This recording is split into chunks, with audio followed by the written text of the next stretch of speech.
ಎಲ್ರಿಗೂ ನಮಸ್ಕಾರ. ನನ್ನ ಹೆಸರು ಮಹೇಶ್ ಕುಂಬಾರ್ ಅಂತ. ನಾನು ಗದಗ ಜಿಲ್ಲೆಯಲ್ಲಿ ಒಬ್ಬ ಪ್ರಾಥಮಿಕ ಶಾಲಾ ಸರ್ಕಾರಿ ಶಿಕ್ಷಕನಾಗಿ ಕಳೆದ 16 ವರ್ಷಗಳಿಂದ ಕಾರ್ಯವನ್ನು ಮಾಡ್ತಾ ಇದ್ದೇನೆ. ಪ್ರಸ್ತುತವಾಗಿ ಆ ಡಂಬಳ ಶಾಲೆಯಲ್ಲಿ, ಮುಂಡ್ರಿ ತಾಲೂಕಿನ ಡಂಬಳ ಶಾಲೆಯಲ್ಲಿ ಕಾರ್ಯನಿರ್ವಹಿಸ್ತಾ ಇದ್ದೇನೆ. ನಾನು ಧ್ಯಾನಕ್ಕೆ ಬಂದು 2 ವರ್ಷ ಆಯಿತು. 10/7/2022ಕ್ಕೆ ನಾನು ಧ್ಯಾನಕ್ಕೆ ಬಂದೆ. ಬಂದ ಮೇಲೆ ಹಲವಾರು ರೀತಿಯಾದಂತಹ ಬದಲಾವಣೆಗಳಾದವು. ನಾನು 2 ವರ್ಷಗಳಿಂದ ಯಾವುದೇ ಆದಂತಹ ಆಸ್ಪತ್ರೆಗೆ ಹೋಗಿಲ್ಲ. ಇದೇ ನನಗೆ ಜೀವಂತವಾಗಿರ್ತಕ್ಕಂತಹ ವಾಸ್ತವವಾದಂಥ ಸತ್ಯ. ಇದು ಬಂದಮೇಲೆ ನಾನು ಬಹಳಷ್ಟು ಸಹನೆಯನ್ನು ಕಳ್ಕೊಂಡೆ. ತಾಳ್ಮೆ, ಮೌನ, ಶಾಂತಿ ಎಲ್ಲವನ್ನು ಪಡಿತಾ ಬಂದೆ. ಪಡಿತಾ ಇದು ಹೇಗಾಗ್ಬಿಟ್ಟೆ ಅಂದರೆ, ಮನಸ್ಸು ಖಾಲಿ ಆಗುತ್ತೆ ಧ್ಯಾನಕ್ಕೆ ಕೂತ್ರೆ. ಈಗ ಯಾವಾಗ ಮನಸ್ಸು ಖಾಲಿ ಆಗುತ್ತೋ ಆತ್ಮದ ಕಡೆ ಹೋಗುತ್ತೆ. ಯಾವಾಗ ನಮ್ಮ ಆತ್ಮ ನಮ್ಮ ಕೈಯಲ್ಲಿ ಸಿಗುತ್ತೋ ಆವಾಗ ಆ ವಿಶ್ವಶಕ್ತಿ ನಮ್ಮಲ್ಲಿ ಬರ್ತಾ ಹೋಗುತ್ತೆ. ಯಾರಾದರೂ ನಿಮಗೆ ತೊಂದರೆ ಕೊಡ್ತಾ ಇದ್ದರೆ ಅವ್ರಿಗೆ ತೊಂದರೆಗಳಾಗ್ತವೆ. ಈಗ ಒಂದು ಉದಾಹರಣೆಯನ್ನು ಕೊಡ್ತೀನಿ. ಏನಪ್ಪ ಅಂದರೆ, ನಾನು ಕಳೆದ 2 ವರ್ಷಗಳಿಂದ ಸಾಧನೆ ಮಾಡ್ತಾ ಬಂದೆ. ಮಾಡ್ತಾ ಬಂದಂಗೆಲ್ಲ ನನ್ನಲ್ಲಿ ಹಲವಾರು ಬದಲಾವಣೆಗಳನ್ನು ನಾನು ಕಂಡುಕೊಂಡೆ. ಈ ಕಳೆದ 5 ವರ್ಷಗಳಿಂದ ನನ್ನ ಪತ್ನಿ ಹಾಗೂ ನನ್ನ ಮಗು ನನ್ನಿಂದ ದೂರ ಆಗಿದ್ದರು. ಯಾವಾಗ ನಾನು ಈ ಗುಡಾಕೇಶ ಧ್ಯಾನಕ್ಕೆ ಬಂದೋ ಹಲವಾರು ಬದಲಾವಣೆಗಳನ್ನು ಕಳ್ಕೊಂಡೆ. ಜೊತೆಗೆ ಹೆಚ್ಚಿನ ಸಾಧನೆಯನ್ನು ಮಾಡಲಿಕ್ಕೆ ನನಗೆ ಸಹಾಯಕಾರಿಯಾಯಿತು. ಅರುಣ್ ಕುಮಾರ್ ಸರು ನನಗೆ ಈ ಒಂದು ಗುಡಾಕೇಶ ಧ್ಯಾನವನ್ನು ಪರಿಚಯಿಸಿದರು. ಅವರೇ ನನಗೆ ಫೋನ್ ಮಾಡಿ, ಸರ್ ನಾಳಿಂದ ಗುಡಾಕೇಶ ಧ್ಯಾನ ಪ್ರಾರಂಭ ಆಗುತ್ತಂತ ನನಗೆ 12/3/2024ರಲ್ಲಿ ಫೋನ್ ಮಾಡಿದರು. ಆಯಿತು ಸರ್, ನೋಡ್ತೀನಿ. ನನಗೆ ಒಂದ್ಸರಿ ಒಬ್ಬರು ನನಗೆ ವಿದ್ಯಾರಾಣಿ ಮೇಡಮ್ ಅವರು ಈ ಒಂದು ಧ್ಯಾನವನ್ನು ಕಲಿಸಿಕೊಟ್ಟಿರ್ತಕ್ಕಂಥವ್ರು. ಅವರೇ ಹೇಳಿದರು, ಮಾಡಿರಿ ಸರ್ ನೀವು, ಚೆನ್ನಾಗಿರುತ್ತೆ, ನಾನು ಮಾಡಿದ್ದೀನಿ ಅಂತ ಹೇಳಿದರು. ನಾನು ಮಾಡಿರಲಿಲ್ಲ. ಸರಿ ಸರ್, ನಾಳಿಂದ ನಾನು ಜಾಯ್ನ್ ಆಗ್ತೀನಿ ಅಂತ ಹೇಳಿದೆ. ಬೇಸಿಗೆ ಸಮಯ, ಬಹಳಷ್ಟು ಬಿಸಿಲಾಗಿರ್ತಕ್ಕಂಥದ್ದು, ತೊಂದರೆ ಆಗಿರ್ತಕ್ಕಂಥದ್ದು. ಇರಲಿ, ಒಂದು ಛಲ ಇಟ್ಕೊಂಡು ಮಾಡಿದ್ರಾಯ್ತು ಅಂತ ನಾನು 13ನೇ ತಾರೀಕಿಗೆ ಕೂತ್ಕೊಂಡೆ ಧ್ಯಾನದಲ್ಲಿ. ನಾನು ಮಾಡಿರ್ತಕ್ಕಂಥ ಗುಡಾಕೇಶ ಧ್ಯಾನವನ್ನು ಪ್ರತಿನಿತ್ಯ ಆ ಡೈರಿಯಲ್ಲಿ ಬರೆದಿಟ್ಟಿದ್ದೀನಿ. ಪ್ರತಿ ದಿವಸ ಏನೇನಾಯಿತು, ಏನೇನು ಘಟನೆಗಳು, ಗುಡಾಕೇಶ ಧ್ಯಾನವನ್ನು ಯಾರು ಮಾಡ್ತಾರೋ ಅವ್ರಿಗೆ ಪ್ರತಿನಿತ್ಯ ಕೂಡ ಒಂದರಿಂದ ಒಂದು ಹಾಸ್ಟೆಲ್ ಟ್ರಾವೆಲ್ಗಳಾಗ್ತವೆ, ಅನುಭವಗಳಾಗ್ತವೆ. ಆದರೆ ನಾವು ಮಾಡ್ತಕ್ಕಂತಹ ಕಾಯಕದಲ್ಲಿ ಸತ್ಯವಾಗಿರಬೇಕು, ಧರ್ಮದಿಂದ ಇರಬೇಕು, ನಮ್ಮ ಭಾವನೆಗಳು ಶುದ್ಧವಾಗಿರಬೇಕು, ಯಾವಾಗಲೂ ಕೂಡ ನಾವು ಸತ್ಯವಂತರಾಗಿರಬೇಕು. ನೋಡಿರಿ, ನಾನು ಪ್ರತಿಯೊಂದು ಬರೆದಿಟ್ಟಿದ್ದೀನಿ. 13/3/2024ರಲ್ಲಿ ಆ ಗುಡಾಕೇಶದಲ್ಲಿ ನಾನು ಅದ್ಭುತವಾಗಿರ್ತಕ್ಕಂಥ ಒಂದು ಲೋಕನ್ನ ಕಂಡೆ. ಆ ಲೋಕದಲ್ಲಿ ಪತ್ರಿ ಸರ್ ನೋಡಿದೆ. ತದನಂತರ ಒಂದು ಆಕಾಶವಾಣಿ ನನಗೆ ಕಿವಿಯಾಗಿ ಕೇಳ್ತು. ನಾನು ಯಾವ ರೀತಿ ಮಾತಾಡ್ತಾ ಇದ್ದೀನೋ ಇದೇ ರೀತಿಯಾಗಿರ್ತಕ್ಕಂಥದ್ದು.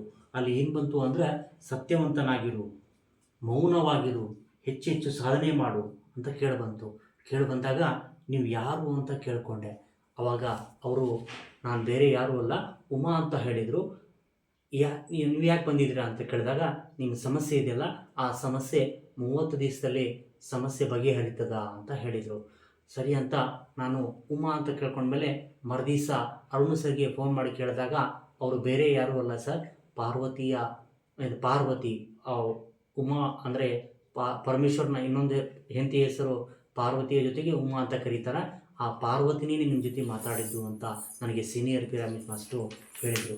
ತದನಂತರ ನನಗೆ ಪ್ರತಿನಿತ್ಯ 14, 15ನೇ ತಾರೀಕು ಹಿಂಗೆ ಒಂದಿಲ್ಲದ ಒಂದು ಅನುಭವಗಳಾಗ್ತಾಯಿತ್ತು. ನಾನು ಪ್ರತಿಯೊಂದು ಕೂಡ ರಾತ್ರಿ 9 ಗಂಟೆಯಿಂದ ಬೆಳಗ್ಗೆ 6 ಗಂಟೆವರೆಗೂ ಕೂಡ ಸತತವಾಗಿ, ಮಧ್ಯದಲ್ಲಿ ಎಲ್ಲಾದರೂ ರೆಸ್ಟ್ ಇದ್ದರೆ ರೆಸ್ಟ್ ಮಾಡ್ತಿದ್ದೆ, ಇಲ್ಲಾಂದರೆ ಕಂಟಿನ್ಯೂ ಆಗಿ ಧ್ಯಾನವನ್ನು ಮಾಡ್ತಾಯಿದ್ದೆ. ಇಲ್ಲಿ ಪ್ರತಿಯೊಂದನ್ನು ನಾನು ಬರೆದಿಟ್ಟಿದ್ದೀನಿ. ನೋಡಿ, ನನ್ನ ಪತ್ನಿ ಹಾಗೂ ನನ್ನ ಮಗು ನಮ್ಮ ಮನೆಗೆ ಬರ್ತಕ್ಕಂತಹ ಆ ಒಂದು ಸಮಯ ನಾನು ಧ್ಯಾನದಲ್ಲಿ ಕಂಡುಕೊಂಡೆ. ಮುಂದೆ ನಡೀತಕ್ಕಂತಹ ಘಟನೆಗಳನ್ನು ನಾನು ಮುಂಚೆಯೇ ನನ್ನ ಪುಸ್ತಕದಲ್ಲಿ ಬರೆದಿಟ್ಟಿದ್ದೀನಿ.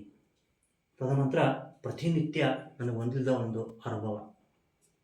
ನೋಡಿರಿ, ಮತ್ತೇನು ಬರುತ್ತೆ ಅಂದರೆ, ನಾನು ಧ್ಯಾನದಲ್ಲಿ ನನ್ನ ತಂದೆಯನ್ನು ನೋಡಿದೆ. ಬಹಳಷ್ಟು ಸಂತೋಷದಿಂದ ನೋಡಿದರು. ಅವರ ಕೈಯಲ್ಲಿ ಆ BJPಯ ಅವರು ನನ್ನ ತಂದೆ ಒಬ್ಬ RSS ಕಾರ್ಯಕರ್ತರಾಗಿದ್ದರು. ನಮ್ಮ ತಂದೆಯವರು ಮುಂದೆ ನಡೀತಕ್ಕಂತಹ ಲೋಕಸಭಾ ಚುನಾವಣೆಯ ಆ ರಿಸಲ್ಟನ್ನು ನನಗೆ ಆವಾಗಲೇ ಹೇಳಿಬಿಟ್ರು. ನೋಡ್ರಿ, ಇದನ್ನು ಕೂಡ ನಾನು ಇದರಲ್ಲಿ ದಾಖಲಿಸಿಟ್ಟಿದ್ದೀನಿ ಇನ್ನು ಡೈರಿಯಲ್ಲಿ. ಅಂದರೆ ಲೋಕಸಭಾ ಚುನಾವಣೆ ರಿಸಲ್ಟ್ ಏನು ಅಂತ ನನಗೆ ಆವಾಗೇ ಗೊತ್ತಾಗಿತ್ತು. ನೋಡ್ರಿ, ನಾನು ಶ್ರೀಕೃಷ್ಣ ಪರಮಾತ್ಮನನ್ನು ನೋಡಿಕೊಂಡೆ. ಅದು ಡೇಟ್ ಸತೆ ಇದೆ, 25/3/2024. ಅವ್ರು ಹೇಳಿದ್ದು ಒಂದೇ ಮಾತು, ನಿಮಗೆ ಬೇಕಾದಂತಹ ಏನಾದರೂ ಇದ್ದರೆ ಸತ್ಯವಂತನಾಗಿರು, ಧರ್ಮನಾಗಿರು, ನೀನೇನೇನು ಕೊಂತೀಯೋ ನೀನು ಹಿಂದೆ ನಾನು ಇರ್ತೀನಿ ಅಂತಕ್ಕಂಥ ಮಾತನ್ನು ಹೇಳಿದರು. ಜೊತೆಗೆ ಅವರ ಶಿಷ್ಯನಾಗಿರ್ತಕ್ಕಂತಹ ಅರ್ಜುನನ್ನು ಕೂಡ ಕೇಳಿಕೊಂಡೆ. ಅರ್ಜುನ ಇದ್ದರೂ ಕೂಡ ಅಲ್ಲಿದ್ದರು. ಅವ್ರು ಹೇಳಿದರು, ನೀನು ಬೇಕಾದ ಪಡಿಬೇಕಾದ್ರೆ ಗುಡಾಕೇಶನ ಧ್ಯಾನವನ್ನು ಮಾಡುವಂತ ಹೇಳಿದರು. ನನ್ನ ತಂದೆಯವರು ಆ ಉನ್ನತ ಲೋಕದಲ್ಲಿ ಅತ್ಯಂತ ಸುಂದರವಾಗಿರ್ತಕ್ಕಂಥ ಗಮನಿಸಿದ್ದೆ ನಾನು. ನನ್ನ ತಂದೆಯವರು ಯಾಕೆ ಬರ್ತಾರಂತ ನನಗೆ ಗೊತ್ತಿರಲಿಲ್ಲ. ಮುಂದೆ ಮುಂದೆ ಬರ್ತಾ ಹೋದಂಗೆಲ್ಲ ಆ ಘಟನೆ ಬಂತು.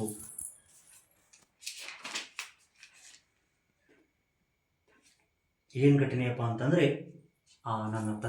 ನನ್ನ ತಾಯಿ ದಿನಾಂಕ 13/4/2024 ಒಂದು ಧ್ಯಾನ ಮಾಡ್ತಾ, ಒಂದು ಅಯ್ಯಪ್ಪ ಪಿಂಡಿ ಸರ್ ಅವರ 11 ಗಂಟೆಯಿಂದ ಮಧ್ಯಾಹ್ನ, ಬೆಳಗ್ಗೆ 11 ಗಂಟೆಯಿಂದ 12 ಗಂಟೆ ನಡೀತಕ್ಕಂಥ ಇದರಲ್ಲಿ ಧ್ಯಾನದಲ್ಲಿ 16 ಗಂಟೆ ಧ್ಯಾನ ಮಾಡಿದರು.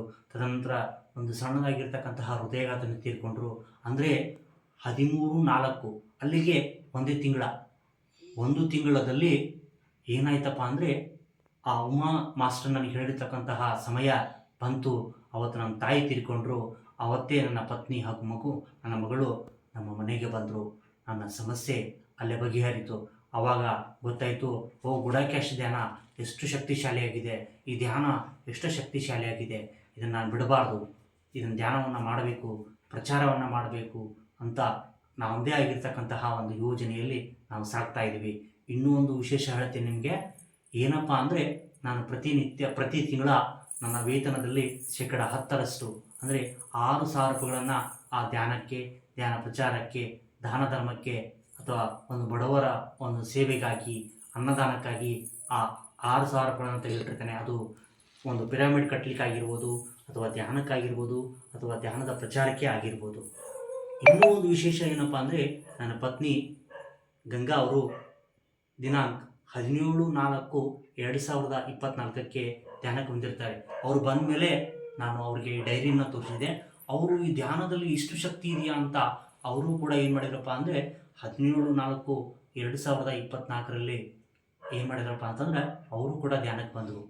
ಯಾಕಂತಂದರೆ, ಒಬ್ಬ ವ್ಯಕ್ತಿನ ಇಷ್ಟು ನಾವು ತಮ್ಮದೇ ಆಗಿರ್ತಕ್ಕಂಥ ಶಕ್ತಿಯಲ್ಲಿ ಕರ್ಕೋಬೋದಾ ಅಂತಕ್ಕಂಥದ್ದನ್ನು ಅವರು ಕಂಡುಕೊಂಡ್ರು. ಈಗ ಅವರು ಕೂಡ ಧ್ಯಾನ ಮಂದಿರ ಅಂತಕ್ಕಂಥ ಒಂದು ಗ್ರೂಪನ್ನು ಮಾಡ್ಕೊಂಡಿದ್ದಾರೆ. ಅದರಲ್ಲಿ ಧ್ಯಾನಕ್ಕೆ ಸಂಬಂಧಿಸಿರ್ತಕ್ಕಂತಹ ತರಗತಿಗಳಿದ್ದರೆ ನಾವು ಶೇರ್ ಮಾಡ್ತೀವಿ. ಇದನ್ನು ಧ್ಯಾನವನ್ನು ಮಾಡ್ತಾ ಇದ್ದೀವಿ. ಇಬ್ಬರು ಕೂಡ, ನಮ್ಮ ಮಗಳು ಕೂಡ ಆ ರಾತ್ರಿಯಲ್ಲಿ PSSMನಿಂದ ಪ್ರಾರಂಭ ಇರ್ತಕ್ಕಂಥ ಮಕ್ಕಳಿಗೆ ಧ್ಯಾನದ ಕಾರ್ಯಕ್ರಮದಲ್ಲಿ ಅವಳು ಕೂಡ ಭಾಗಿಯಾಗ್ತಾಳೆ. 8 ಗಂಟೆಯಿಂದ ರಾತ್ರಿ 8:40 ನಾವು ಕೂಡ ಪ್ರತಿನಿತ್ಯ ನಾನು ಮತ್ತು ನನ್ನ ಪತ್ನಿ ಗಂಗಾ ಏನು ಮಾಡ್ತೀವಪ್ಪ ಅಂದರೆ, ಧ್ಯಾನವನ್ನು ಮಾಡ್ತೀವಿ. ಅದು ಬೆಳಗಿನ ಸಮಯ ಆಗಿರ್ಬೋದು ಅಥವಾ ಸಾಯಂಕಾಲದ ಸಮಯ ಆಗಿರ್ಬೋದು.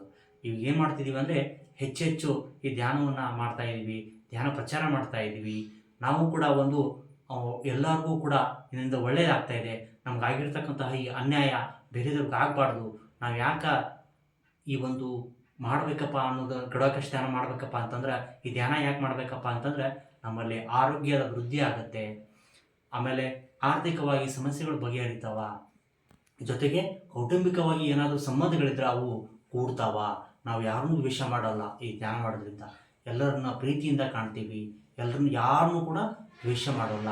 ಯಾವಾಗ ನಾವು ಪ್ರೀತಿ ಮಾಡ್ತಾ ಹೋಗ್ತೀವೋ, ಇನ್ನೊಬ್ರಿಗೆ ಏನಾಗುತ್ತೆ ಅಂದರೆ, ಎಷ್ಟು ಬದಲಾವಣೆ ಆಗಿದ್ದೀನಲ್ಲ ಅಂತ ಬಂದಾಗ ಆ ವ್ಯಕ್ತಿ ಕೂಡ ಆ ಬದಲಾವಣೆಯನ್ನು ನಾವು ಕಾಣ್ತೀವಿ.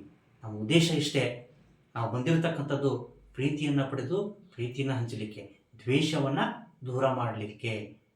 ಅದೇ ತರಹ ನನ್ನ ಪತ್ನಿಯು ಕೂಡ ಈಗ ಅವಳು ಆರೋಗ್ಯ ಇಲಾಖೆಯಲ್ಲಿ ಸರ್ಕಾರಿ ನೌಕರಿ ಆದರೂ ಕೂಡ ಅವಳು ಈಗ ಆ ಪ್ರಚಾರದ ಕಾರ್ಯಕ್ರಮವನ್ನು ಮುಂದುವರಿಸ್ತಾ ಹೋಗ್ತಾ ಇದ್ದಾಳೆ. ನೋಡಿ, ಎಷ್ಟೊಂದು ಅನುಭವಗಳಿದ್ದಾವೆ ಇದರಲ್ಲಿ. ಇದು ನಾನು ಧ್ಯಾನ